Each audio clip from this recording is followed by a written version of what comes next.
Ya, baik. Selamat malam, Bapak Ibu sekalian. Kita kembali lagi bertemu di Zoom MBA membahas pengantar kitab ataupun kitab-kitab yang sudah kita baca beberapa waktu yang lalu. Dan hari ini kita akan membahas rangkuman ataupun pengantar dari kitab Ezra, Nehemia, dan Esther. Sebelum kita mempelajarinya dan juga merenungkan firman Tuhan yang nantinya akan kita pelajari, mari kita berdoa terlebih dahulu. Kita berdoa. Bapak Surgawi, terima kasih kalau pada malam ini kami kembali bertemu untuk mempelajari beberapa kitab yang telah kami baca di beberapa waktu yang lalu. Terima kasih untuk kesempatan kami bisa membaca kitab suci, membaca Alkitab. Kami bisa membacanya dengan leluasa, tanpa ada larangan, tanpa ada tekanan. Dan kalau hari ini kami akan membahas rangkuman ataupun pengantar dari kitab-kitab yang telah kami baca itu, kiranya kami semakin diperkaya wawasannya dan semakin disegarkan hati pikirannya, sehingga kami lebih bersemangat lagi di dalam membaca dan merenungkan firman-Mu. Inilah doa kami ya Bapa, tolong hamba-Mu yang akan menyampaikan materi dan berkati juga setiap kami yang mengikuti pertemuan pada malam hari ini. Kiranya kami semakin mencintai dan menikmati firman-Mu serta belajar untuk menghidupinya di dalam keseharian kami. Mohon Kau juga berkati jaringan internet yang kami gunakan sehingga tidak menghalangi kami untuk menikmati kebersamaan dan juga menikmati firman-Mu. Dalam nama Tuhan Yesus kami berdoa dan juga menyerahkan rekan-rekan kami yang lain yang mungkin akan bergabung di tengah-tengah jalannya pertemuan ini. Biarlah Tuhan yang siapkan mereka untuk menikmati firman-Mu dan juga persekutuan di tempat ini. Dalam nama Tuhan Yesus kami berdoa. Amin. Ya, kembali saya menyapa kita semua. Selamat malam, Bapak Ibu sekalian. Kita bertemu lagi di pengantar kitab dalam program MBA Mari Baca Alkitab. Dan hari ini kita akan mempelajari ataupun membahas 3 kitab, dan dari segi waktu memang berdekatan antara kitab Ezra, Nehemia, dan Esther. Jadi hari ini kita membahas 3 kitab ini, Ezra, Nehemia, dan Esther. Nah, rekan-rekan sekalian, bicara tentang 3 kitab ini, bicara tentang 3 tokoh ini, maka sebenarnya ada salah satu hal yang menarik bahwa di satu sisi mereka adalah tokoh-tokoh yang bisa dikatakan mencerminkan sebuah gerakan reformasi, gerakan pembaruan ataupun pembentukan ulang dari sesuatu yang mungkin sudah rusak, sudah tidak baik, harus diperbaiki, dan lain sebagainya. Nah, mungkin rekan-rekan ada yang tahu bagaimana di dalam sejarah gereja, ketika gereja barat waktu itu atau disebutnya sebagai gereja Katolik kemudian mengalami permasalahan, pemimpin-pemimpin waktu itu banyak yang menyimpang dari firman Tuhan, banyak yang menyelewengkan posisi mereka. Kemudian ada seorang rohaniawan bernama Martin Luther mengadakan reformasi. Meskipun itu membuat dia akhirnya harus dikejar-kejar, bahkan nyawanya pun terancam. Dan akhirnya dia bisa dikatakan keluar, ataupun lebih tepatnya dikeluarkan dari gereja Katolik, sehingga pada akhirnya dia membangun sebuah gerakan baru, yaitu Protestanisme. Tapi intinya justru melalui hal itulah kekristenan bisa diperbaharui, kekristenan bisa direformasi. Dan pada akhirnya juga gereja Katolik sekarang pun mencoba untuk memperbaiki diri mereka. Nah, bukan hanya itu, bicara tentang reformasi ataupun juga pembentukan kembali dari sesuatu yang sudah rusak atau menyimpang, juga terjadi di bangsa kita. Misalnya ketika tahun 98 silam, ketika pemerintahan Presiden Soeharto sudah mulai makin menunjukkan ketidakberesannya, maka ada gerakan reformasi yang dilakukan oleh mahasiswa-mahasiswa. Gerakan ini demi untuk pembaruan, perbaikan bangsa dan negara. Bicara tentang kalau ingin ada perubahan, maka di satu sisi harus ada orang yang bersedia berkorban. Dan itulah yang nanti akan kita lihat di dalam 3 kitab yang kita. Nah, jadi yang pertama kita akan melihat secara bersamaan, yaitu kitab Ezra dan Nehemia. Jadi dua kitab ini sebenarnya bisa dikatakan dua kitab tetapi dengan satu karya, dalam artian satu karya yang isinya adalah dua kitab. Karena dua kitab ini sangat berhubungan satu dari segi urutan waktunya itu sangat berdekatan, bisa dibilang berkelanjutan. Jadi inti dari kitab Ezra dan Nehemia ini adalah bicara tentang pembangunan kembali bangsa Israel, pembentukan kembali bangsa Israel setelah mereka pulang dari pembuangan. Nah, jadi rekan-rekan pertemuan-pertemuan kita sebelumnya kan dikisahkan bagaimana kerajaan Israel akhirnya kalah, dijajah, dan mereka kemudian dibuang. Kemudian setelah selesai masa pembuangan itu, orang Israel bisa kembali ke tanah perjanjian. Setelah itu, situasi di sana memang sudah berbeda dengan sebelum mereka dibuang. Tetapi pada intinya, akhirnya dalam kitab Ezra dan Nehemia ini, rekan-rekan melihat bagaimana bangsa Israel bisa kembali mulai dipulihkan. Kapan kisah-kisah yang ada di dalam kitab Ezra dan Nehemia ini terjadi? Jadi kira-kira seperti ini rekan-rekan. Jadi dari segi waktu itu kira-kira kepulangannya ada beberapa gelombang. Nah, gelombang pertama itu sekitar tahun 536 sebelum Masehi sampai akhir abad ke-5 sebelum Masehi, khususnya tahun 458 sampai 430 sebelum Masehi. Sama pemerintahan Raja Artasasta dari Persia.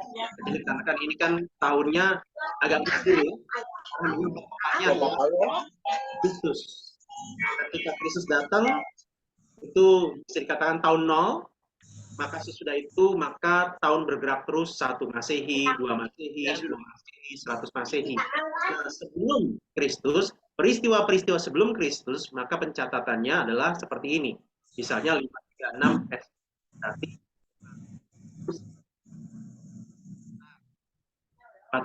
458 berarti 458 tahun sebelum Masehi atau sebelum Mesias, sebelum Yesus Kristus datang ke dunia. Jadi ini peristiwa-peristiwa yang terjadi sebelum Tuhan Yesus datang. Nah, apa yang menjadi penekanan dari kitab Ezra dan Nehemia ini? Yaitu adalah bahwa ini, keberhasilan pembangunan kembali Bait Suci dan tembok kota Yerusalem. Meskipun mengalami tentangan, tetapi akhirnya berhasil dibangun. Jadi tembok kota itu menggambarkan identitas bangsa. Kalau kota itu temboknya mudah diserang, kalau sebuah kota ibu kota nggak ada batasan dan temboknya, itu bisa dikatakan seperti sebuah kota yang tidak bertuan, yang terbengkalai, seperti puing-puing yang ibaratnya kita kalau punya rumah hanya tembok sudah runtuh, nggak ada atap dan lain sebagainya, pasti kita akan merasa sangat terhina. Nah, tetapi di dalam kitab Nehemia kemudian tembok-tembok itu dibangun kembali sehingga identitas mereka sebagai sebuah bangsa itu bisa dipulihkan. Demikian juga bait suci artinya bicara tentang bagaimana pemulihan bukan hanya bicara tentang pemulihan fisik, tetapi juga di dalam kerohanian. Belajar untuk mengarahkan hidup mereka dalam kaitan dengan Tuhan. Tidak hanya memikirkan kebutuhan hidup sehari-hari, perekonomian, pendidikan, kesehatan, tetapi bagaimana melibatkan Allah di dalam kehidupan mereka. Sehingga bicara tentang pembaharuan yang terjadi dan dicatat dalam kitab-kitab ini, bicara tentang bukan hanya pembaharuan secara fisik, secara sarana dan prasarana, melainkan juga pembaharuan moral dan kerohanian bangsa Israel. Makanya nanti kalau rekan-rekan membaca kembali, di situ dikisahkan bagaimana baik Ezra maupun Nehemia berusaha untuk memurnikan ras ataupun keyahudian mereka dari bangsa-bangsa non-Yahudi, dalam artian bukan bicara tentang fanatisme suku, melainkan bicara tentang iman kepada Allahnya. Kalau mereka menikah dengan suku lain atau ras lain di daerah tersebut, mereka pasti nantinya akan menyembah berhala lagi. Dan akhirnya mereka akan hancur kembali. Itu yang sudah terjadi di dalam peristiwa-peristiwa sebelumnya di kitab-kitab 1-2 Raja-Raja, 1 dan 2 Tawarikh. Nah, tetapi yang saya mau tekankan di sini adalah hal yang menarik. Tokoh Ezra ini adalah ahli Taurat, seorang rohaniawan. Dan dia dipakai Tuhan untuk membaharui bangsanya. Kita bisa lihat di sini apa yang membuat dia bisa dipakai Tuhan. Ezra 7 ayat 10 dikatakan, sebab Ezra telah bertekad untuk meneliti Taurat Tuhan dan melakukannya, serta mengajar ketetapan dan peraturan di antara orang Israel. Nah, jadi rekan-rekan sekalian di sini, orang seperti apa yang dipakai Tuhan untuk melakukan pembaruan bagi umatnya? Jawabannya adalah rohaniawan yang bertekad untuk meneliti, melakukan, dan mengajarkan firman Tuhan kepada umat Allah. Nah, jadi rekan-rekan bisa lihat di sini bagaimana Allah memakai rohaniawan yang hatinya dekat dan mencintai firman. Nah, tapi kalau itu saja mungkin kita akan bilang, oh ya udahlah, wajar. Dia rohaniawan, pasti senang baca Alkitab dan harus senang baca Alkitab. Tapi yang menariknya, Nehemia juga begitu. Kalau kita perhatikan di sini, Nehemia pasal 1, di ayat 11 dikatakan, ketika itu aku ini juru minuman raja. Jadi Nehemia ini bukan rohaniawan, tetapi dia seorang profesional umum. Juru minuman raja, meskipun mungkin sepertinya yang namanya juru minuman kok kayaknya nggak terlalu mentereng pekerjaannya, tapi saudara harus tahu dan ingat bahwa kalau yang namanya juru minuman raja, itu dia punya posisi yang sangat penting sekali. Kenapa demikian? Karena yang namanya juru minuman raja berarti dialah yang menentukan hidup dan matinya seorang raja. Karena dia yang harus menjamin minuman yang dikonsumsi raja itu benar-benar menyehatkan, nikmat, tetapi juga tidak membahayakan dan mencelakakan raja. Apalagi di zaman-zaman seperti itu yang namanya perpolitikan, sogok-menyogok, intrik politik, itu bisa terjadi dan bisa jadi musuh-musuh politik raja itu menggunakan orang-orang dalam, menyogok orang-orang dalam, sehingga akhirnya apa? Justru orang dalam yang bisa mencelakakan raja.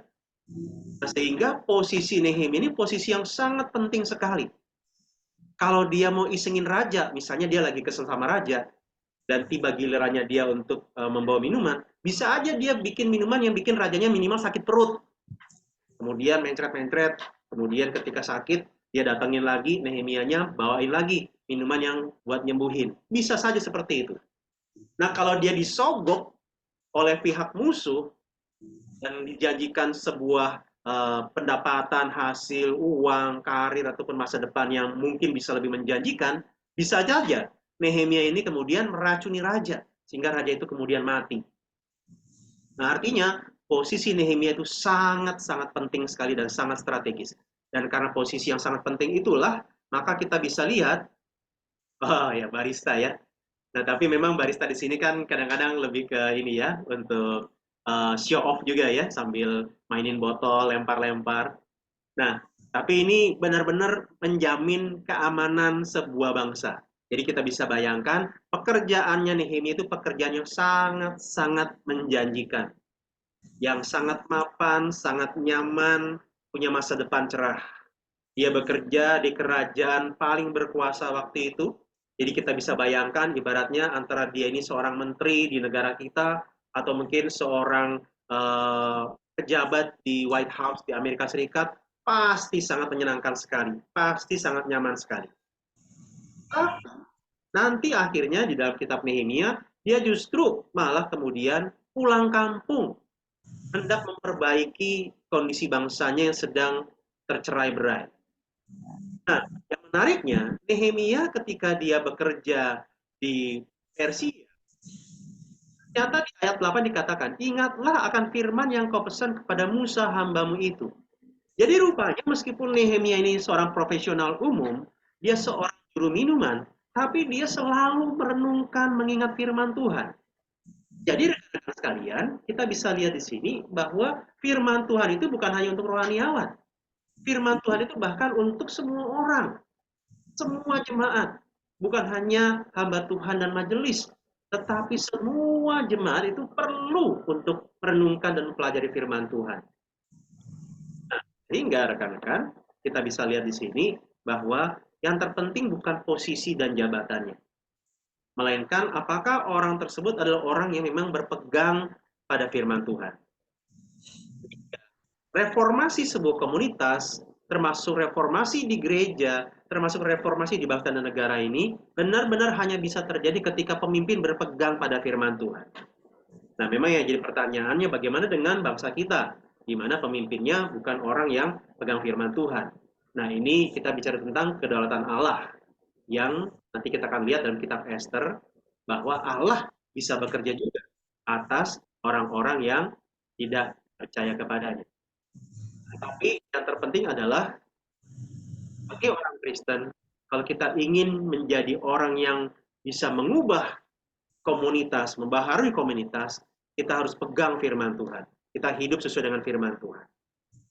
Jadi dalam bagian ini rekan-rekan yang mau saya bagikan berkaitan dengan kitab Ezra dan Nehemia adalah adanya dua perpaduan, rohaniawan dan profesional umum.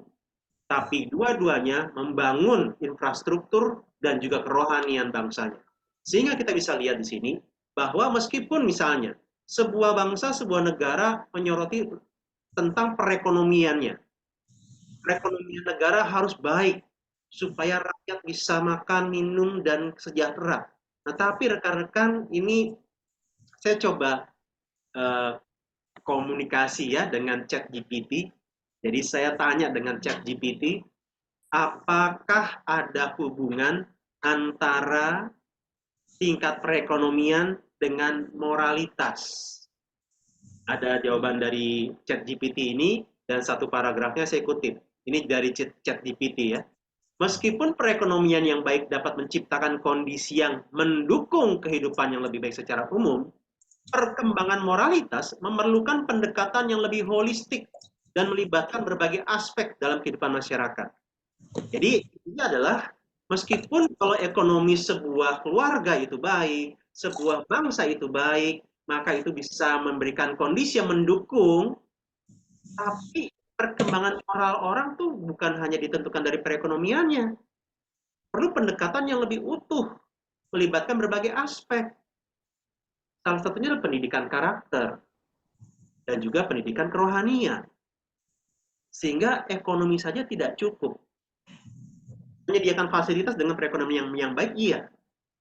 Tetapi orang yang secara ekonomi baik belum tentu punya moralitas, karakter, dan kerohanian yang baik. Diharapkan punya kerohanian, moralitas, dan karakter yang baik. Nah, karena itu penting sekali bagi kita untuk terus menjaga kerohanian kita. Penting sekali. Kenapa gereja harus ada? Karena kalau tidak ada gereja, maka sebuah komunitas, seseorang, keluarga, bahkan bangsa, meskipun secara ekonomi baik, tidak menjamin moralitas, karakter, dan kerohaniannya juga baik. Nah, sekarang kita masuk kepada bagian yang kedua, atau bagian yang ketiga ya, kitab Esther. Jadi kitab Esther ini cukup menarik rekan-rekan ya, mengisahkan seorang wanita yang cantik yang mengalahkan wanita cantik yang lain. Tetapi kita tidak sedang bicara tentang kecantikan, melainkan kita bicara tentang keunikan dari kitab ini, bahwa kalau rekan-rekan baca kitab Esther ini, tidak ada kata Allah di dalam kitab Esther. Satu pun tidak ada kata Allah di situ. Nah, tetapi yang kita perhatikan adalah bahwa di dalam kitab Esther ini, umat Israel itu bisa terpelihara, bisa terselamatkan, tidak dibantai secara massal di kerajaan waktu itu. Dan itu terjadi melalui Mordekai dan Esther, keponakannya. Sehingga kita bisa lihat di sini, kalau melalui dua orang Yahudi ini, sebuah bangsa bisa terpelihara dan terhindar dari pembantaian massal, itu pasti karena Tuhan yang memelihara. Nah, dari segi waktu, kisahnya terjadi pada masa pemerintahan Raja Ahasveros. Itu kira-kira satu generasi sebelum kisah-kisah di kitab Ezra Nehemia. Nah, kitab ini menjadi kitab yang sangat penting juga di dalam khususnya keyahudian, karena di dalam kitab ini juga lah diperkenalkan awal mula dari hari raya Purim. Hari raya Purim. Purim ini dari kata pur. Pur ini istilah untuk undi. Undinya seperti apa saya belum dapat ya, kayak gimana gambarannya. Tapi intinya itu bicara tentang undi. Awalnya Haman, tokoh jahatnya di dalam kitab Esther ini, dia mendapatkan undi, menjadi orang yang dominan pada waktu itu, tapi ternyata undian itu yang membuat dia punya akses, bisa sepak terjangnya memungkinkan untuk mencelakakan orang Yahudi, justru malah berbalik sehingga akhirnya Haman sendiri yang nantinya dihukum mati. Jadi dari kata Pur itulah kemudian ada hari raya Purim. Nah, dalam kitab Esther ini menarik, dikisahkan ada beberapa dewa kecil di situ. Yang pertama yaitu ya Raja Ahasveros. Nanti kalau kalian akan membaca kembali, di situ dikisahkan bahwa Raja Ahasveros ada penguasa dunia waktu itu. Dalam artian kerajaan adik kuasa waktu itu, rajanya adalah Ahasveros. Dan di pasal-pasal awal atau di dalam pasal 1 khususnya, dia ini pamer kekayaan. Dia bikin pesta, ngundang pejabat-pejabat itu sampai berhari-hari, sampai berbulan-bulan bikin pesta. Jadi bisa dibayangkan betapa kayanya dia, betapa makmurnya dia. Jadi bisa dibayangkan ini seperti dewa yang benar-benar merajalela, benar-benar hidup di dalam kelimpahan. Sepertinya dia punya sumber dana keuangan kekayaannya nggak ada habis-habisnya. Dan bahkan di dalam ayat 19 pasal 1, ketika dia minta ratunya pasti untuk datang ke istananya, ke jamuan makannya, ratunya nggak mau, Ahasveros langsung ya minta untuk diganti ratunya. Nah ini dewa yang pertama, tanda kutip ya. Nah dewa kecil yang kedua adalah Haman. Dia ini memang bukan famili dari Raja Ahasveros, tapi dia ini bisa dikatakan orang nomor 2 di kerajaan Persia. Nanti rekan-rekan bisa cross-check dalam Esther 3 ayat 1. Tapi memang ya ini ternyata kan sifat dia. Dia yang gila hormat. Dan karena dia yang gila hormat inilah cerita akan berkembang nantinya. Karena apa? Ketika dia datang, orang-orang lain menghormati, tiba-tiba ada satu orang yang nggak hormat sama dia, nggak mau sujud kepada dia, dan itu kemudian membuat cerita di dalam kitab Esther nanti berkembang. Nah, dia juga orang yang kaya raya, sampai bisa ngasih sumbangan, ngasih barang kekayaan kepada Raja Ahasveros. Dan yang lebih menyebalkannya adalah dia bersenang-senang bersama raja di tengah-tengah permasalahan rakyat waktu itu. Jadi dia benar-benar seperti untouchable, nggak tersentuh. Dia bisa sepertinya nggak tersentuh dengan musibah, penderitaan. Dia bisa senang-senang, happy-happy, padahal yang lain lagi ketakutan, yang lain lagi menderita, yang lain lagi sedih dan berduka. Nah, repotnya, seperti saya katakan, ada kisah cari perkara di sini. Jadi ada seorang yang cari perkara dengan dewa kecil, yaitu seorang bernama Mordekai. Nah, Mordekai ini dia ketika menjumpai Haman, atau lebih tepatnya Haman ketika sedang berjalan di satu tempat, Mordekai tidak menghormati Haman.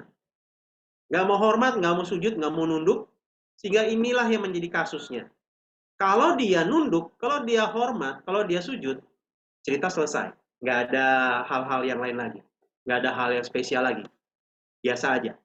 Tetapi justru gara-gara Mordekai ini yang tidak sujud ketika Haman lewat, Haman jadi panas hatinya. Nah, tapi memang ibaratnya begini, seorang pejabat masa sih hanya kesal dengan satu orang, kayaknya terlalu cemen. Sehingga akhirnya dia merancangkan ide bahwa bukan hanya Mordekai yang mau dia bunuh, tapi orang-orang sebangsanya mau dihabisi, yaitu orang Yahudi. Nah, pertanyaannya, kenapa ya? Kok Mordekai nggak mau sujud menyembah ataupun menghormati Haman? Nah, ini kita perlu dapat info ataupun juga ingatan dan wawasan dari kitab-kitab sebelumnya. Kalau rekan-rekan ingat, Haman dicatat sebagai orang Agag. Orang Agag. Agag ini adalah Amalek, orang Amalek. Dalam Keluaran 17, orang Amalek itu musuhnya orang Israel. Jadi waktu orang Israel dalam pengembaraan di padang gurun, diserang oleh orang Amalek. Jadi bisa dibayangkan, nggak ada salah apa-apa, tiba-tiba diserang, tiba-tiba mau dicelakakan. Siapa yang nggak kesel? Siapa yang nggak kemudian bingung dan merasa, ini kenapa masalahnya? Nah, jadi sebenarnya bukan orang Israelnya yang memusuhi Amalek, tetapi orang Amaleknya yang dengan, ya kita tidak tahu kenapa ya, apakah mereka dengki, apakah mereka memang ingin merampas kekayaan orang-orang Israel waktu itu, mereka nyerang. Sehingga nanti kemudian ada kisah tentang Musa yang berdoa mengangkat tangannya di atas sebuah bukit, di mana kedua tangannya ditopang oleh rekan-rekannya. Kemudian Yosua yang memimpin peperangan untuk orang Israel melawan Amalek. Jadi kita sudah dapat bagian ini, bahwa Amalek ini musuhnya Israel, memusuhi Israel. Yang kedua, Mordekai, kalau teman-teman baca kembali kitab Esther, dia adalah orang dari suku Benyamin. Nah, kalau teman-teman ingat kisah di kitab 1 Samuel, raja pertama Israel adalah Saul. Saul berasal dari suku Benyamin. Nah, Saul waktu menjadi raja, gara-gara dia menyelamatkan Raja Agab, dipecat sebagai raja. Nah, jadi rekan-rekan bisa bayangkan ya, kalau rekan-rekan sebagai Mordekai, bencinya double sama Haman. Yang pertama, orang Amalek, musuhnya Israel. Yang kedua, gara-gara nyelamatin nenek moyangnya Haman, raja kebanggaan sukunya Mordekai malah dipecat. Jadi bisa dibayangkan, kekesalannya double. Nah, tapi kita tidak tahu pasti kenapa Mordekai tidak menghormati Haman. Inilah beberapa dugaan yang bisa dibuat ataupun bisa disimpulkan. Nah, hasilnya, seperti saya sudah singgung tadi di awalnya, orang Yahudi mau dibasmi oleh Haman. Dia akan coba ngelobi Raja Ahasveros. Jadi gara-gara Mordekai, dia dan bangsanya mau dihabisi, mau dibasmi, mau dibantai. Jadi satu tindakan yang mungkin buat kita tindakan yang bodoh. Mungkin buat kita ini justru berbahaya. Nah, tapi ternyata menarik kita lihat, ini kita juga lihat dalam kitab Esther, ada kebetulan-kebetulan yang dirancang oleh Allah. Kebetulan-kebetulan tanda kutip yang dirancang oleh Allah. Yang pertama, rupanya Mordekai ini punya sejarah. Dalam artian dia punya reputasi yang baik di dalam kerajaan waktu itu. Jadi dia pernah berjasa ketika dia pernah menguping, tanpa sengaja nguping. Ada orang-orang yang bersekongkol mau bunuh raja, Mordekai ngelaporin. Jadi bisa bayangkan ada kebetulan tanda kutip yang terjadi. Mordekai ini nggak ada niat, nggak ada apa, tiba-tiba nguping. Dengar ada orang-orang yang lagi bersekongkol pengen mencelakakan raja. Kemudian Mordekai lapor, akhirnya persekongkolan bisa ditumpas, dan Mordekai kemudian dicatat reputasinya, dicatat jasanya. Nah, itu satu hal yang ini nggak mungkin kebetulan. Yang kedua, kebetulan yang lain adalah Ratu Wastinya dibuang. Jadi Ahasveros yang lagi mabuk minta ratunya dibawa, kemudian ketika ratunya itu nggak mau, yaitu Ratu Wasti waktu itu, akhirnya dibuang. Nah, artinya ini sebagai kesempatan untuk bisa orang lain masuk, dan dalam hal ini nantinya bagi Esther untuk masuk. Nah, Wasti, arti namanya juga bagus, cantik. Jadi dalam bahasa Persia, Wasti artinya cantik. Jadi rekan-rekan, kalau memang misalnya punya anak cewek, boleh juga kasih nama Wasti. Tapi ya doakan jangan sampai nanti perjalanan hidupnya seperti Ratu Wasti di kitab Esther ya. Nah, menariknya lagi adalah calon penggantinya, yaitu Esther. Kalau nanti rekan-rekan baca Esther 2 ayat 9, 15, 17, ternyata Esther ini disayang oleh orang-orang istana. Nah, ini satu hal yang perlu kita pertanyakan. Kok bisa seorang Esther disayang oleh orang-orang istana, padahal Esther ini adalah salah satu orang jajahan waktu itu yang mau ikut kontes sayembara, tanda kutip, menggantikan ratu yang sudah demisioner waktu itu. Dan ini bisa dikatakan kondisinya mirip sekali dengan Daniel di dalam kitab Daniel 1 ayat 9. Bagaimana mungkin seorang wanita jajahan bisa disayang dan disukai orang-orang di istana. Dan justru gara-gara inilah kemudian akhirnya ketika kekosongan itu terjadi, ratu yang harusnya Wasti itu kemudian kosong, itu membuat Esther bisa jadi ratu. Jadi ini bukan sebuah kebetulan. Nah, tapi meskipun bukan sebuah kebetulan, Allah sepertinya merancang itu semua, Allah membuka jalan itu semua, bukan berarti itu membuat manusia tidak melakukan apa-apa. Bukan berarti kalau Allah baik dan bekerja, kemudian manusia tidak ngapa-ngapain. Ya, sebentar. Oke. Nah, kenapa? Ini yang menarik. Dari segi penggunaan nama, kerajaan yang berkuasa waktu itu yaitu Persia, orang-orang ini, baik Mordeka maupun Esther, tinggal di kerajaan tersebut, maka penggunaan namanya pun mereka pakai nama dari bahasa Persia. Mordekai. Jadi diduga Mordekai ini bukan nama aslinya, tapi nama yang sudah diganti. Kenapa? Karena Mordekai itu artinya penyembah Dewa Marduk, dewa dari bangsa Persia, dewa penguasa waktu itu. Jadi ternyata si bapak ini mengganti namanya, entah mengganti atau diganti namanya. Kasus-kasus ini sepertinya akan terjadi juga atau mirip dengan yang terjadi dalam kitab Daniel. Jadi kalau rekan-rekan masih ingat dalam kitab Daniel itu ada Hananya, Misael, Azaria, mereka kemudian namanya diganti menjadi Sadrak, Mesak, Abednego. Nah, jadi Mordekai ini dia kemungkinan besar bukan nama awalnya.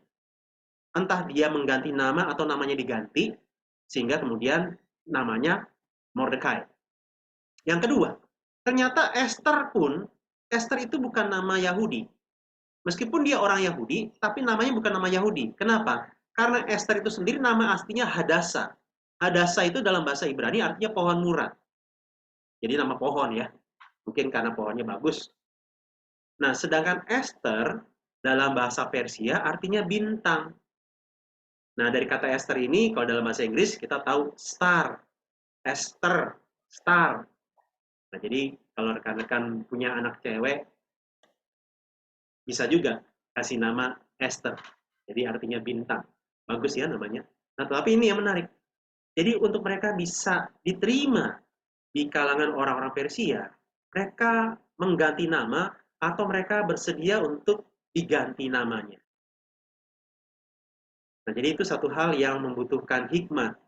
Sehingga di satu sisi tetap punya identitas sebagai umat Allah, tapi kemudian dia bisa dengan leluasa untuk tidak kemudian langsung tertolak untuk bisa berkarya lebih dalam di bangsa Persia itu.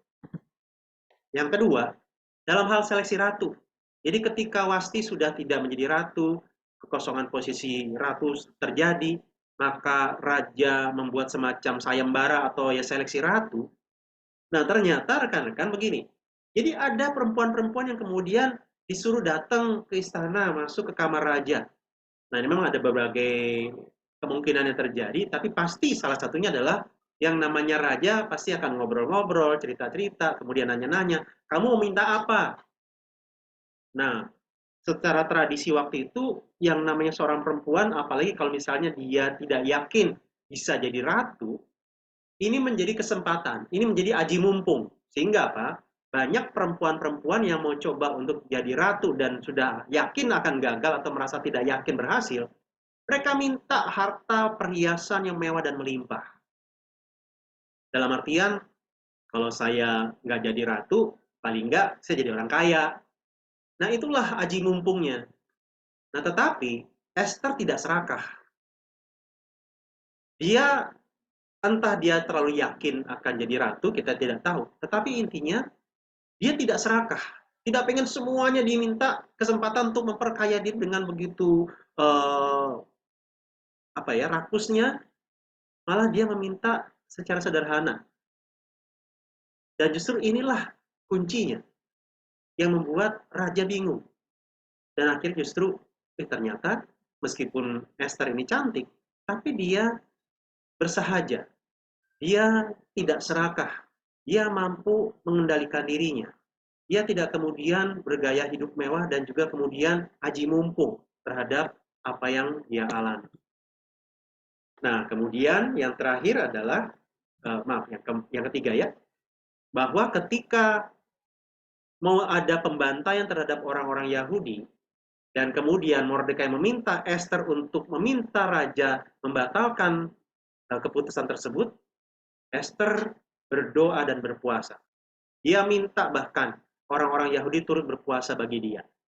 Karena apa? Kalau misalnya Esther menghadap raja, rajanya nggak pengen untuk ada ratu yang menghadap, bisa-bisa Esther malah mati. Jadi gara-gara ibaratnya Esther mau ngelobi, tapi ternyata rajanya lagi nggak mau, lagi moodnya jelek, Esther bisa mati di situ. Yang keempat adalah ketika nantinya sudah mulai bisa untuk menyerang Haman, Esther tidak langsung menuduh Haman, tetapi dia tanda kutip main cantik. Nah, jadi rekan-rekan kita bisa lihat di sini, di satu sisi Allah menyertai, Allah bekerja, tapi bukan berarti kita sebagai umat Allah, kita diam-diam pasif, tidak berhikmat, tidak berpikir, dan lain sebagainya. Dan di dalam kitab Esther ini juga kita melihat ada kekonyolan dari dewa-dewa kecil itu Ahasveros. Jadi ini yang konyolnya ya, dia itu raja tapi gampang banget disetir oleh orang-orang di sekitarnya. Bahkan dia bikin undang-undang yang bahkan dia sendiri nggak bisa batalkan. Terus dalam pasal 6, saat Ahasveros nggak bisa tidur, susah tidur, dia malah dimintakan baca buku sejarah, buku silsilah dan lain sebagainya. Padahal yang namanya orang kalau nggak bisa tidur pengen dibaca buku-buku yang menenangkan hati. Ini malah diajak mikir. Nah justru nanti gara-gara ini akhirnya dia menemukan tentang reputasi ataupun jasa dari Mordekai. Haman yang konyol adalah nanti dia ini gila hormat yang GR. Nah justru justru diminta menghormati orang yang dibencinya. Nah jadi benar-benar lucu nih kitab Esther ya. Tapi di dalam kitab ini kita melihat tentang kehebatan Allah. Bagaimana Haman justru dihukum mati menggunakan tiang buatannya sendiri. Jadi Haman udah pasang tiang untuk Haman menghukum mati Mordekai. Nah ini waktu dihukum mati atau disula, istilahnya ya, disula. Kemungkinan itu maksudnya adalah eh, seorang yang mau dihukum mati disula itu atau ditancap di tiang, jadi nanti akan eh, dia akan ditancapkan ke dalam tiang atau lebih tepatnya tiang itu ditancapkan kepada dia. Jadi bahkan konon katanya itu bisa ditancapkan bahkan dari pantat sampai keluar ke mulut tiangnya itu. Jadi cukup mengerikan dan cukup memalukan juga. Tapi kemungkinan itulah yang nanti akan dialami oleh Haman. Jadi Haman yang niatnya pengen mencelakakan Mordekai dengan kemudian menghukum mati Mordekai, ternyata justru tiang gantungan itu atau tiang tancapan itu justru buat Haman. Kemudian di dalam kisah Esther juga diceritakan bagaimana umat Allah terpelihara. Nah, memang di satu sisi masih terancam dengan undang-undang Haman. Nah, itulah kenapa Esther minta belas kasihan raja, sehingga akhirnya dibuatkan undang-undang tandingan. Dan kemudian bahkan ditutup dengan kisah bagaimana orang-orang non-Yahudi menjadi Yahudi, dalam artian bukan secara ras, secara suku, tetapi secara agama. Nah, yang menjadi ayat kunci dari kitab Esther adalah Esther 4, khususnya ayat ke-14. Kata-kata dari Mordekai. Di ayat yang ke-13 dikatakan kepada Esther, jangan kira karena engkau di dalam istana raja, hanya engkau yang akan terluput dari antara semua orang Yahudi. Sebab sekalipun engkau pada saat ini berdiam diri saja, bagi orang Yahudi akan timbul juga pertolongan dan kelepasan dari pihak lain, dan engkau dengan kaum keluargamu akan binasa. Siapa tahu, mungkin justru untuk saat yang seperti ini, engkau beroleh kedudukan sebagai ratu. Nah, jadi rekan-rekan dari kalimat yang dicetak merah inilah kita mendapatkan sebuah petunjuk bahwa kitab Esther ini bicara tentang Allah meskipun tidak ada kata Allah secara langsung di situ. Ketika dikatakan pertolongan dan kelepasan dari pihak lain, siapa yang dimaksud? Nggak mungkin kerajaan lain, karena kerajaan lain tidak ada yang lebih kuat daripada Persia. Kalau begitu siapa?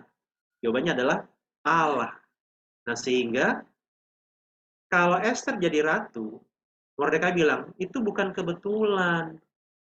Jangan-jangan Allah mau pakai kamu supaya bangsamu terlepas dari musibah dan bencana.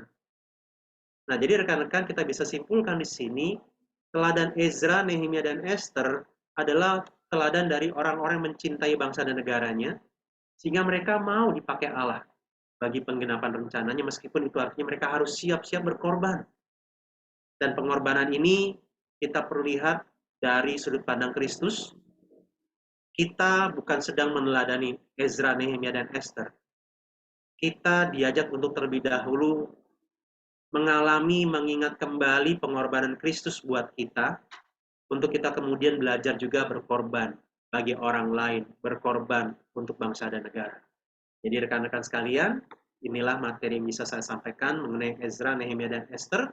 Kiranya pengorbanan Kristus yang menjadi bayang-bayang dari pengorbanan 3 orang ini, ataupun pengorbanan 3 orang ini menjadi bayang-bayang dari pengorbanan Kristus, juga menjadi hal yang kita alami dan kita teladani. Sekian materi yang saya bisa bagikan buat kita semua. Silakan dari rekan-rekan, atau mau mungkin foto dulu sebelum kita selesai? Boleh Pak, foto dulu. Tugas kita seperti itu. Iya, boleh. Teman-teman, silakan buka fotonya, kameranya. Pak TKP. Pak TKP yang ganteng mana Pak TKP yang ganteng? Oh ya, sudah ada. Sudah. Oke.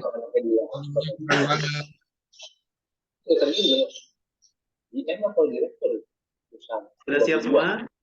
Ibu Siap. Cici, Ibu Endang, Ibu Syoklian, bisa? Oke. Nah, mantap.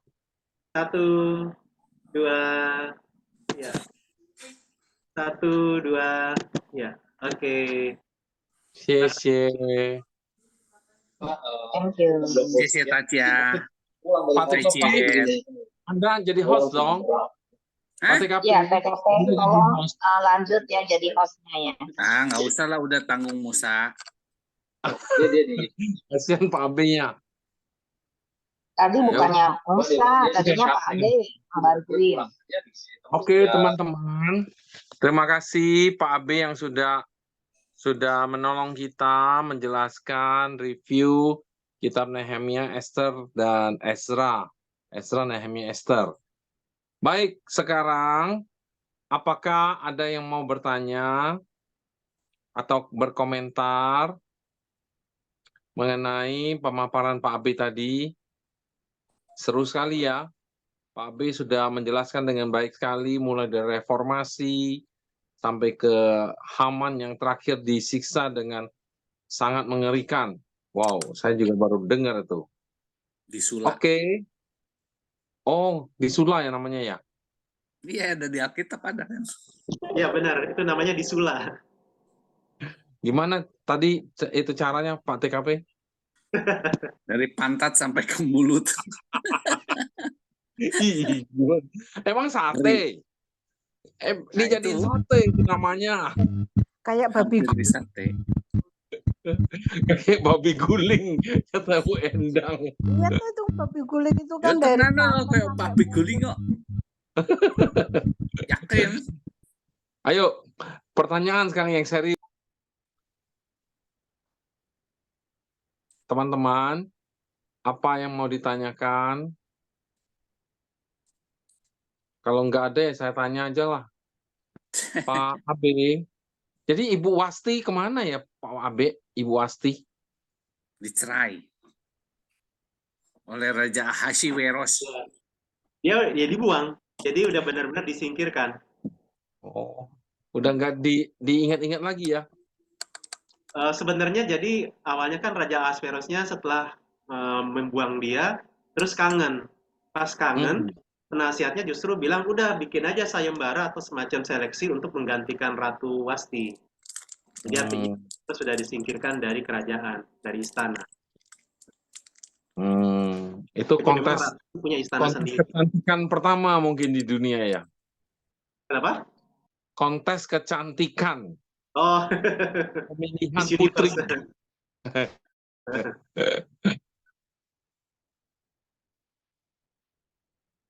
Oke, thank you. Sekarang giliran Pak TKP bertanya. Pak TKP, silakan bertanya. Nanya gimana ya? Ya, boleh.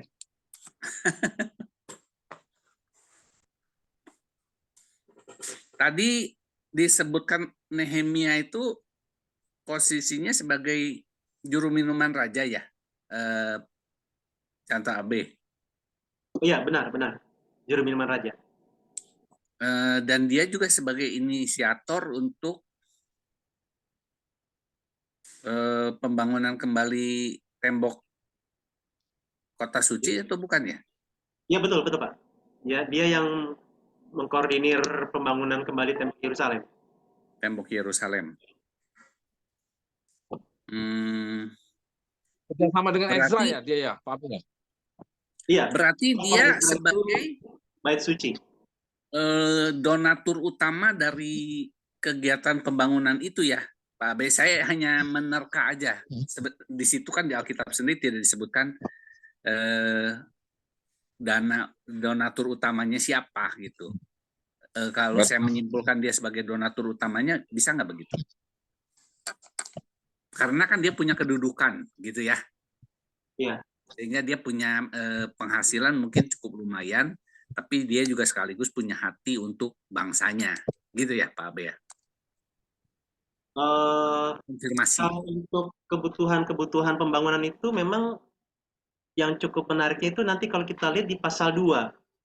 Jadi di Nehemia pasal 2 itu Nehemia minta surat dari raja supaya nanti kayu-kayu itu bisa dibawa, bisa dihantarkan ke tanah Yerusalem. Oh, jadi bukan dari dana pribadi Nehemia ya, tapi dia minta dukungan dari raja dalam hal ini. Iya. Jadi dia minta surat izin lewat dari raja supaya jadi kan ini karena memang sebenarnya orang-orang Yahudi itu bisa dibilang cukup dibenci juga oleh orang-orang lain, bangsa-bangsa lain.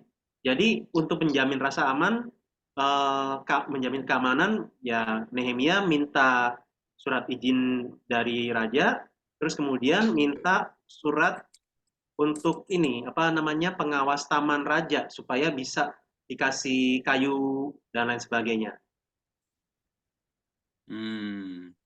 Nah, cuman pertanyaannya apakah Nehemia mengeluarkan sejumlah uang sehingga diizinkan? Kita nggak tahu. Tapi yang pasti itu dia punya rencana ya, punya perencanaan yang sangat teliti. Nah, dengan jawaban dari Cuantau Abe tadi, saya jadi terpikir satu pertanyaan lagi. Pertanyaannya begini, bangsa Yahudi itu di mana mereka berada itu dibenci oleh orang di sekitarnya. Boleh tahu nggak kenapa ya sebabnya mereka dibenci? Apakah mereka itu begitu liciknya atau begitu curangnya atau begitu cerdiknya sehingga mereka dibenci, atau memang bawaannya udah dari sononya mereka dibenci gitu? Pengen tahu. Ya, ada beberapa faktor ya Pak ya. Yang pasti memang mereka itu bisa dikatakan cukup, kalau misalnya istilah kasarnya ya, cukup fanatik dengan iman mereka. Mereka sangat ketat, sangat loyal, sangat setia, dan begini, iman orang-orang Yahudi ini iman yang monoteis, menyembah satu Allah. Monoteis, iya. Sedangkan bangsa-bangsa lain itu politeis. Jadi memang mereka punya hidup yang berbeda. Kehidupan keagamaan mereka berbeda. Kemudian mereka juga sangat bangga dengan hukum sunatnya. Jadi memang mereka benar-benar seperti orang yang eksklusif. Dan di sisi yang lain, itu akhirnya memang menimbulkan sebuah gaya hidup untuk, jadi ibaratnya gara-gara sebagian orang yang memang sangat merasa eksklusif, akhirnya itu membuat orang-orang sekitarnya itu nggak suka. Iya. Nah, begitu pas nanti kalau kita baca kembali kitab Ezra dan Nehemia, jadi waktu orang Israel itu dibuang ke daerah Timur Tengah sana, daerah Babel Persia itu, maka tanah Yerusalem dan sekitar itu akhirnya ditempati oleh bangsa-bangsa lain. Nah, tiba-tiba mereka dibolehkan pulang oleh kerajaan Persia. Nah, akhirnya ibaratnya bangsa-bangsa lain yang sudah menetap di sana kesel. merasa punya tanah air di situ. Iya, jadi ibaratnya kita punya tanah, terus kita tinggalkan, terus sementara waktu, tiba-tiba tanah itu ditempatin orang baru. Pas kita datang, orang barunya nggak suka. Jadi itu yang membuat mereka dibenci. Tapi memang ya itu tadi ya, mereka itu orang-orang yang di satu sisi sangat bangga dengan keyahudiannya, sehingga itu pun di perjanjian baru, gaya hidup itu yang membuat mereka dibenci oleh orang-orang Yunani, orang-orang non-Yahudi. Kalau nggak salah waktu itu Contoh Abe pernah jelaskan mengenai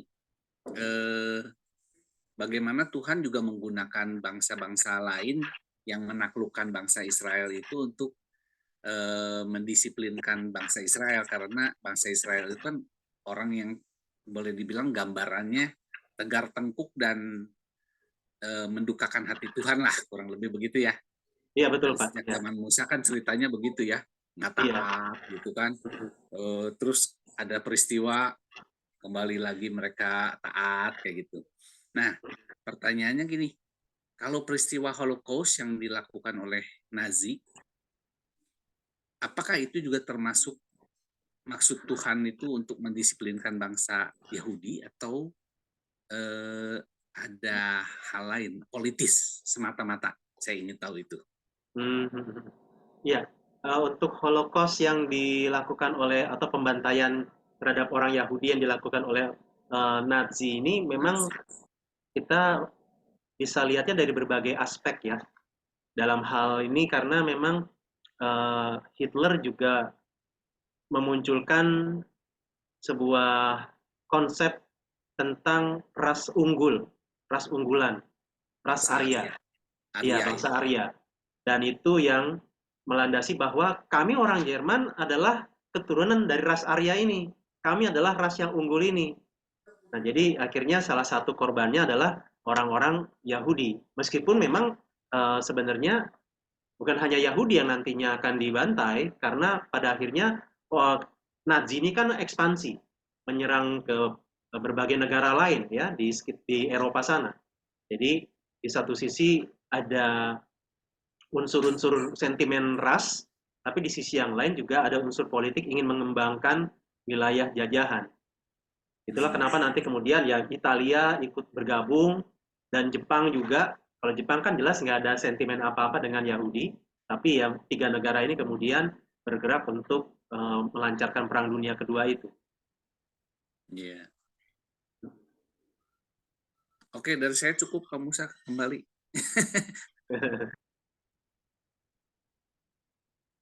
Wah, ini hilang nih hostnya.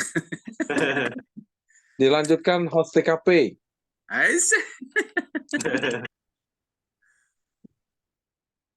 Ibu Cuci mau bertanya tuh, Ibu Cuci. Silakan Bu Cuci. Bu Cuci ada pertanyaan, silakan. Pak Herianto nggak ada ya? Bu Cuci. Belum unmute. Di unmute dulu kalau ini Bu. 老师，你好，可以开麦克风吗？ Mikrofon. Belum ada mungkin Ibu Cuci. Kalau Ibu ini, Ibu Endang, dengan Biasa segudang Bu pertanyaannya, Endang. Koyanto nggak datang. Nyimak nggak Pak, datang. nyimak. Belum ada pertanyaan. Oh nyimak, belum ada pertanyaan. Oh, nyimak. Oke. Ibu Cuci silakan.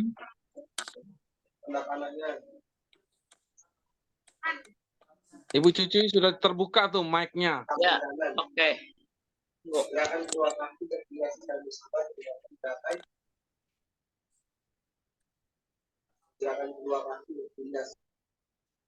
Ada pertanyaan Bu? Ada mau bertanya? Bu Cuci? Ya.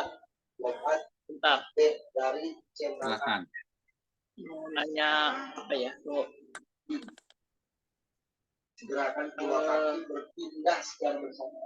Esther begitu kuat, berani ya untuk demi bangsanya dia mau berani berkorban, nurut sama saudaranya itu siapa, pamannya ya, Mordekai. Mordekai ya, demi bangsanya dia mau berkorban, tetapi puji Tuhan ya, Tuhan dengar, jadi rajanya pun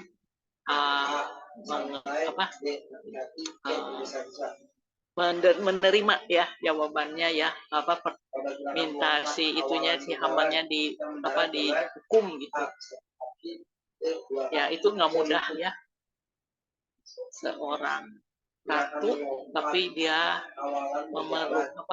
mementingkan juga bangsanya ya. Ya itu maksud saya tuh, dia berani dan juga dia mengasihi bangsanya dan mengasihi semua ya. Tuhan berkati. Cuman dia nggak takut mati, tetapi dia benar-benar mau berkorban. Tuhan berkati. Ya.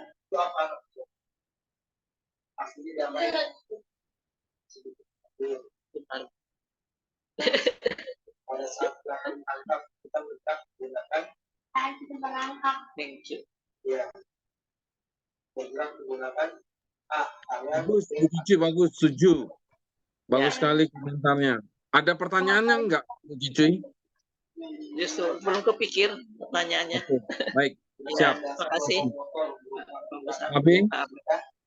Ya, makasih Bu Cici. Saya mau melanjutkan sedikit ya dari Bu Cici ya. Ya. Jadi melihat di kitab Ester ini ya, kita juga melihat Tuhan ini selalu ada cara. Jadi ya, yang Pak Abed menjelaskan mengenai raja nggak bisa tidur. Loh. Tapi waktu dia nggak bisa tidur, dia malah buka buku sejarah.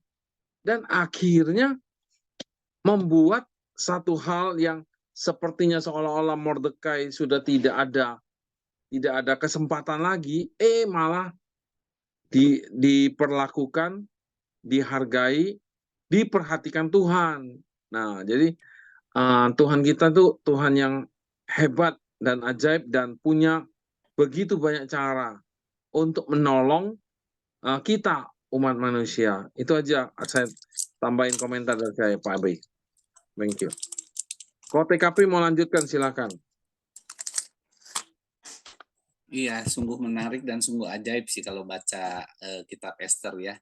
Saya juga meng-highlight seperti yang tadi Pak Abe sampaikan, bahwa tidak ada kata Allah di dalam kitab Ester sepanjang pasal itu. Tapi terlihat karya Allah yang sungguh-sungguh bekerja gitu lewat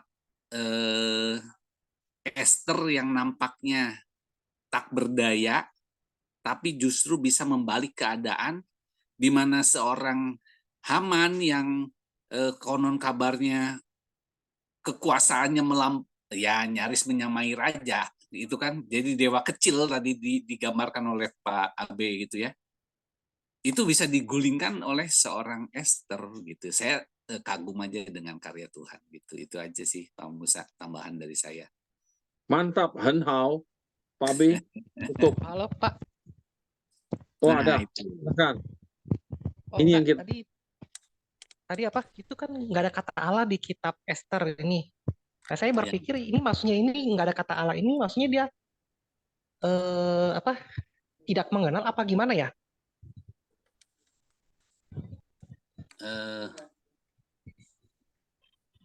Justru kan kalau dilihat kan dari itu kan ada Ester itu berdoa dan berpuasa. Berarti berdoa dan berpuasanya untuk siapa? Oh, oke. Itu aja sih. Itu aja ya. Oke. Thank you, Edi. Ya, jadi memang sebenarnya yang membuat kitab Ester itu menjadi kontroversial karena itu tadi. tidak ada kata Allah di dalam kitab Ester. Nah, cuma memang tadi waktu Edi bilang, waktu pas Ester berpuasa dan berdoa, pertanyaannya berpuasa dan berdoa kepada siapa begitu ya. Nah, memang di dalam kitab Esternya sendiri tidak disebutkan berpuasa dan berdoa kepada Allah. Jadi kayaknya tuh apa jadi tidak jelas, tidak fokus sebenarnya ini apakah Esther sedang berpuasa dan berdoa kepada dewa yang ada di Persia kah? Atau memang benar-benar sedang berpuasa dan berdoa kepada Allah? Karena, nah itu yang membuat jadi masih bisa menjadi tanda tanya karena kok nggak spesifik disebutkan kata Allah di situ. Nah, cuma memang jadi yang tadi ya, yang dari kata-kata Mordekai itu kita dapat kesimpulan bahwa sebenarnya meskipun tidak disebutkan kata Allah dalam kitab Ester, tapi Allah tetap bekerja. Semua hal yang terjadi dalam kehidupan Mordekai dan Ester dan juga yang terjadi di Persia itu ada campur tangan Allah. Dan sebenarnya konsep buat orang-orang zaman perjanjian lama, konsep dewa-dewi mereka, dewa-dewinya itu konsepnya adalah dewa teritorial. Maksudnya adalah dia itu berkuasanya kalau di wilayahnya. Kalau di luar wilayah itu nggak ada kuasanya. Nah, kadang-kadang ini juga yang jadi konsep dari ini ya, roh-roh jahat, roh-roh tenung di Indonesia juga kadang-kadang begitu. Jadi ibaratnya orang yang dari Kalimantan itu nggak mungkin bisa nyantet orang yang di Jakarta gitu. Jadi ya ibaratnya rohnya roh lokal gitu. Bukan Kalah itu. kuasa gitu ya, Pak Abe ya. Iya, bukan yang interlokal apalagi internasional gitu. Nah, cuman dari kisah Esther justru mau nunjukin bahwa Allahnya orang Israel ini nggak dibatasi oleh wilayah. Dia bisa Lintas berkiprah, wilayah. berkarya dengan penuh kuasa itu bahkan di wilayah tanda kutip dewa yang lain. Jadi meskipun anonim tidak disebutkan nama Allahnya, tapi itu menunjukkan bagaimana ada Allah yang bekerja. Jadi itu ya Ed ya. Secara tidak langsung menggambarkan bahwa Allah bekerja di peristiwa yang terjadi di Persia pada waktu itu. Cuma memang kitabnya itu sendiri tidak mencatatkan nama Allah. Itu uniknya. Kitab yang ini biasa dihitung sama siapa? Saya. Kitab Esther. Ya, kayak Nehemia juga kan kalau apa tadi kalau Ezra kan rohaniawan ya. Iya. Tapi kalau yang Nehemia sama Esther kan ini kan dia bukan ini ya. Orang awam. Iya, Ya. orang awam istilahnya. Betul. Nah, ini yang biasa ya yang kitab ini tulis biasa jadi siapa ini? Ya, kalau untuk kitab Nehemia itu sendiri jelas Nehemia penulisnya karena di situ Nehemia sebut aku begitu ya. Aku Nehemia. Nah, kalau kitab Ezra ada kemungkinan itu gabungan antara Ezra dengan Nehemia yang menulis. Nah, kalau kitab Esther itu kemungkinan yang menulis adalah Nehemia. Karena Nehemia tadi seperti kita dapat, dia ini orang yang adalah pejabat atau orang penting di Persia, sehingga dia pasti punya akses untuk bisa semacam apa ya, mencatat, mendokumentasi, merangkai dan merangkum hal-hal yang terjadi berkaitan dengan generasi-generasi sebelum dia yang berkiprah di daerah Persia sana.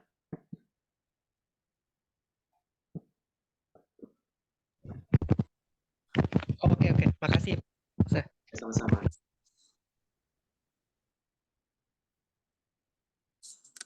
Menarik ya, Edi ya.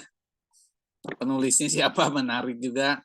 Bagaimana Allah secara anonim bisa turut bekerja dalam peristiwa yang terjadi ketika itu. Iya, Pak. Ada lagi pertanyaan, rekan-rekan? Masih ada waktu 14 menit lagi. Sampai jam 9 ya Pak Abe ya? Ya bisa Pak. Jam 10 kan? Wih, mantap. Mari, apakah ada pertanyaan dari rekan-rekan? Pak Andreas sudah keluar ya? Siapa?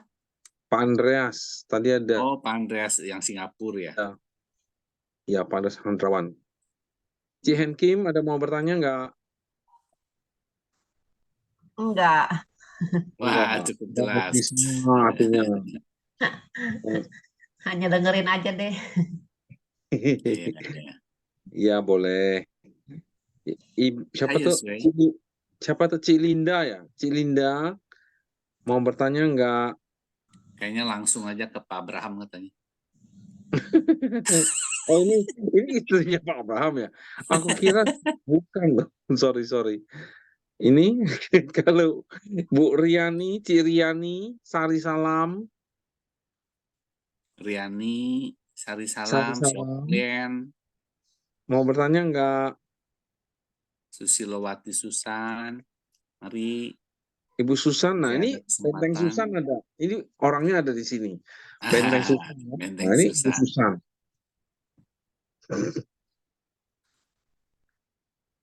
Nggak ada ya? Kalau nggak ada kita Ibu tutup Kepala ya. Sekolah mungkin mau tanya, Bu Weni. Itu lagi sibuk. Ibu Weni lagi meeting. Gitu ya. Saya kira Ibu Kepala Sekolah ada pertanyaan. Ya, Ucang. Itulah. Untuk Yosafat aja, anak muda. Yosafat mungkin mau bertanya. Ayo Tapi jam berapa? Yos, dari Yos mau bertanya nggak? Oh, no comment katanya. Udah ngerti semua. Nanti dia private chat katanya. Oke, mungkin sudah cukup quoting TKP. Oke, rekan-rekan kalau memang tidak ada lagi pertanyaan, kita akhiri saja. Bagaimana? Pak B, kita tutup aja sesi Ya, boleh Pak. penjelasan MBA-nya. Silakan Pak, boleh.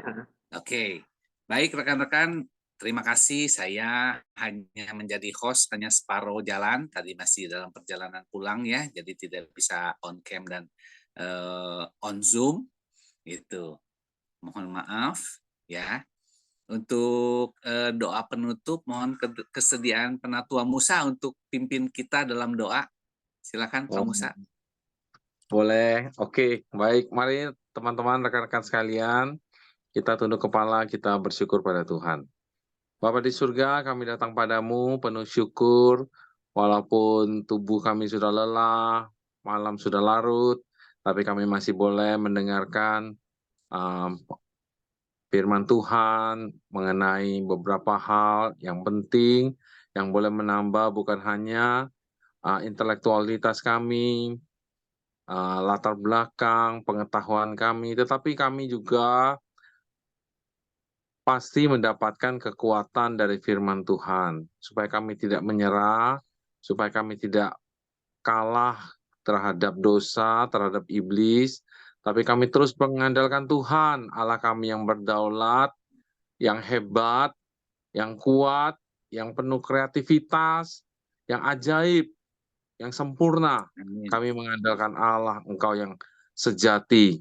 Ya Tuhan, biarlah di masa-masa prapaskah ini, kami terus merenungkan pengorbanan Tuhan Yesus, mati di kayu salib, menebus kami di Golgota, memberi kami keselamatan. Terima kasih Tuhan Yesus, dengar doa kami, besertalah sepanjang malam, istirahat tidur kami, biarlah kami diberikan tidur yang nyenyak. Besok pagi tolong Tuhan, beri kami kesehatan, kekuatan, hari yang baru, semangat yang baru, biarlah kami dengan jelas, dengan jernih, dapat memutuskan, dapat mengatur segala pekerjaan, segala aktivitas yang harus kami lakukan, supaya hidup kami bermanfaat, memuliakan Tuhan, baik dalam keluarga, dalam pelayanan di gereja, dimanapun juga dalam persiapan masa depan, pekerjaan, pendidikan. Mohon Tuhan berikan yang terbaik. Kami berharap pada Tuhan, dan biarlah berkat Tuhan nyatakan, Tuhan curahkan setiap kami yang berdoa, berseru-seru, mengharapkan, menantikan Tuhan, hanya Engkaulah satu-satunya pertolongan, Tuhanlah yang berikan jawaban kepada setiap kami. Kami bersyukur untuk kesempatan malam ini Tuhan, kami serahkan semuanya ini, biarlah Tuhan memberkati hamba-Mu yang sudah berbagi, yang sudah menolong kami, penginjil Abraham, Tuhan menyertai memberkati beliau dan seisi keluarganya, Tuhan menyertai, juga Tuhan memberkati setiap kami. Kami bersyukur, berdoa, memohon, hanya demi nama Tuhan Yesus, kami sudah berdoa. Amin. Amin. Terima kasih Penatua Musa. Terima kasih juga rekan-rekan semua.